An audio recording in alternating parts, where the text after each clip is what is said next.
قل أعوذ برب الناس হে নবী, তুমি বলো, আমি আশ্রয় চাই মানুষের মালিকের কাছে, ملك الناس আমি আশ্রয় চাই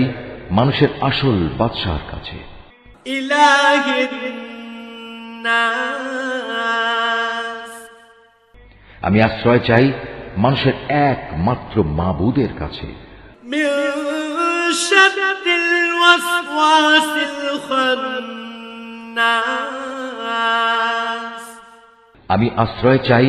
কুমন্ত্রণা দানকারীর অনিষ্ট থেকে, যে প্ররোচনা দিয়েই গা ঢাকা দেয়, الذي يوسوس في صدور الناس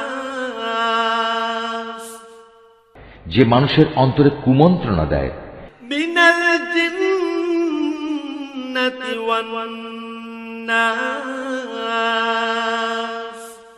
জিনদের মধ্যে থেকে হোক বা মানুষদের মধ্যে থেকে হোক, তাদের অনিষ্টের হাত থেকে আমি আল্লাহ তাআলার কাছে